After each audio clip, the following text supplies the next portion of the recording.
Shari. Kwa jina la Yesu mundebere umuntu. Unshakira gike? Shari cyanyambuye amafaranga yanjye. Sikari ibihumbi bigera muri 200. Nuso wakira. Wewe muguje ufasha iki? Mutugudoroha. Nubwo nari mwizeye n'inshuti yanjye sinenzi ko ari iki. Shari ibintu nibishaka washaka nayandi. Ntabwo nyamurira ikibazo. Kandi nabyo byaruse. Nayo amafaranga arenga 200 tuna bitanu by'urama ntabwo igenda bishoboka 20 turayagabana tunganya basi rakamubwira sibyo 50 ijana nimbuta kuyuzuza igendere hano mfitemo andi madokuma menshi y'abantu bagiye ko Kwa jina la Yesu mundebere umuntu. Imana nkubwira ijana uzi ko nangiye kuba mu 10 ukamujana 90 impuzo zose namushiriyemo mana we ntabyo bishoboka ma igendera hombe mudugura motoje wagiye uraba ijana ngo ukemure ikibazo mudugu uzi kurya rusa ijana urayama cyane ayo nese kurya ruswa mbwira urayama cyane ayo ndayagura uzi wabo ndahazi cyane ewana ahubwo twagiye ahubwo ijana yanjye urayamba tugende ariko ushobora gushaka gukina ibintu utazi shaho ngo ijana 50 twa 50 kandi cyane urama bagiye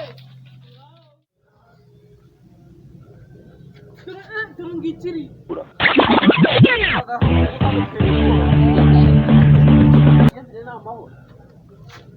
amahoro urambura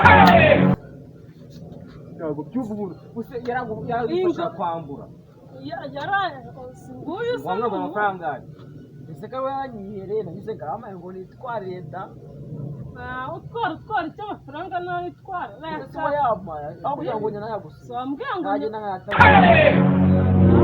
wambwiye ngo ndakugurije ngo nakabazo ngo mama wawe ngo baramugonze ahubwo ngamugira inama aho nzayanya uzaje umuriki shira kuzata mu nzira ukaza kuyatora shaba nimba yafite yamuhereze tayo ikibazo gikivuga vuba amimesha na 100 yanjye nako dukomeze vavu nayo muha abantu neze ko yamaye eshe 100 yanjye sinda yikombe nako ikibazo ese zakukoreza yavuze ko namwa arayanya ari nyande kufite ko yangura none mwana ndikiranye okay nakubwiye nari mwizeye nk'inshuti yawe none yimbwa none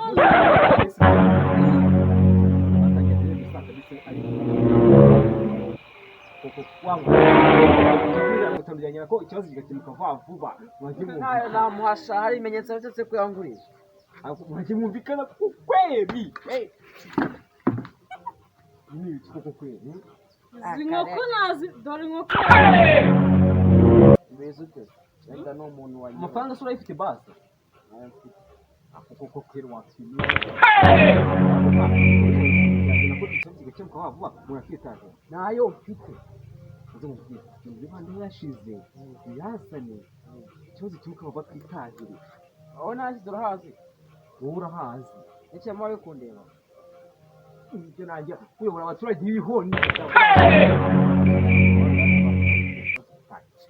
kumvikana byonyine aho yashana yo mfite kandi rwamijana mumvire mu rugo rwamijana kandi yose ndatwara mu shawo unakugera nyine bafu wowe Musenje uri kubwira no uri kubwira nyine samudu ntabwo ufite ntabwo bona gatonye mfite zakatenda akusi ubu ufite ubwo bwo muturage niyo najya kugufungisha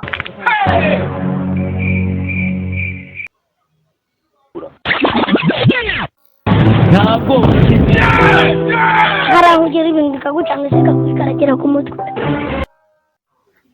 hasi umutuku nabinyari